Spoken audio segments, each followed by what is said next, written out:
For the first time in history, we are facing a natural crisis that is worldwide in scope and is the result of human actions. Global warming is a problem for the entire planet, but its impact will be felt close to home, and its solution must begin where we live. This is Paul Newman. Here in Connecticut, we are already experiencing some of the effects of climate change. Those studying the situation tell us the warming is accelerating and that the effects may impact us sooner than we can prepare for them. How will climate change affect Connecticut? What changes can we expect to our environment, our way of life, our health, and our economy? And what actions can we take to reduce the most harmful impacts on our families? Most important, will we make the right choice? Will we continue on our present path of contributing to the problem, or will we take a leading role in creating a better future for ourselves and our children? The good news is that we can join together and get the state of Connecticut to take real action now. The scientific consensus is clear. Human activities are contributing significantly to global warming, primarily through the combustion of fossil fuels such as coal and oil.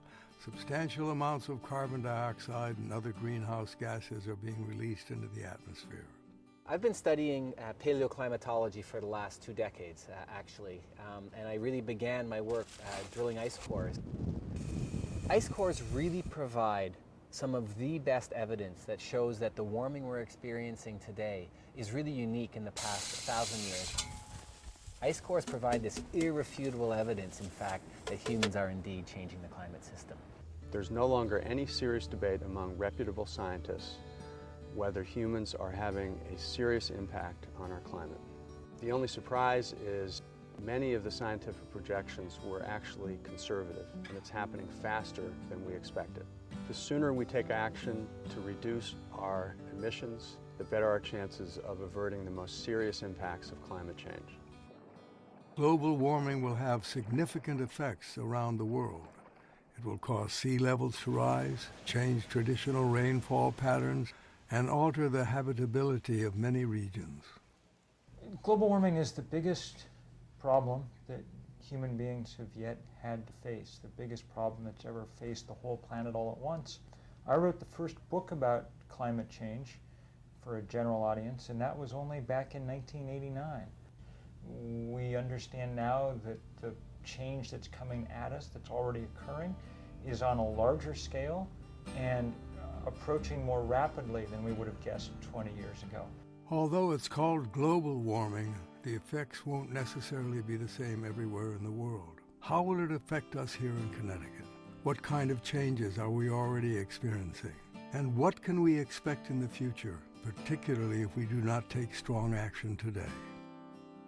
Connecticut has a long coastline, and major population centers are located along the shoreline. These areas will be at risk if sea levels rise significantly. Well, rising sea levels are already underway. As oceans warm, they expand, and as glaciers melt, they add water to the oceans, and the oceans are rising. We expect conservatively over the course of this century for sea levels to rise somewhere between 1 to 2 feet on average across the globe. And that's conservative because it doesn't take into account the risk that the melting of Greenland ice sheets and West Antarctic ice sheets may be happening more rapidly than the global climate models are able to incorporate into their projections. We can't really predict what's going to happen in the future, but Greenland now is behaving very differently. And if it continues to behave like it's behaving, it's going to disintegrate, and that would lead to catastrophic changes at sea level, something on the order of 18 to 20 feet of sea level rise.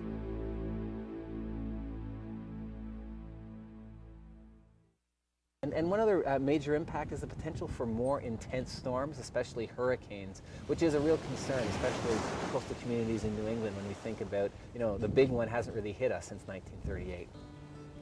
It's been a while since some parts of the state have experienced major flooding, but what was considered the 100-year flood is expected to occur with much greater frequency. So precipitation is projected to increase 20 to 30% across the Northeast, including in Connecticut. And what falls is projected to fall in more intense packets, that is, fewer bursts of precipitation with larger periods of dry periods in between. That increases our risk of flooding of our rivers, flooding of our urban infrastructure.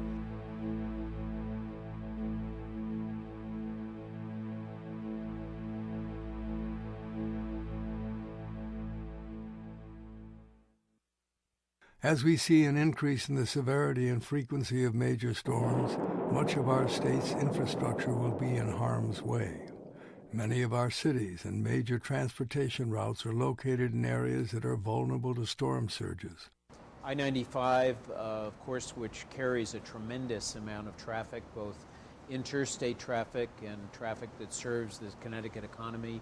The main line, New Haven line, coming out of New York City, all are built along the coast and would be susceptible, particularly to severe storms. I was just at a meeting in which the Commissioner of Transportation of the state of Mississippi talked about rebuilding of the interstate system, I-10 in that case, along the Gulf Coast after Katrina, and all the bridges that were rebuilt were rebuilt at higher levels than they had been prior to the storm. That's what we're going to have to face. So some mitigation and adaptation is inevitable, but I think we're also going to have to face the costs and accept the realities of limiting greenhouse gas emissions beginning at now, as soon as we can.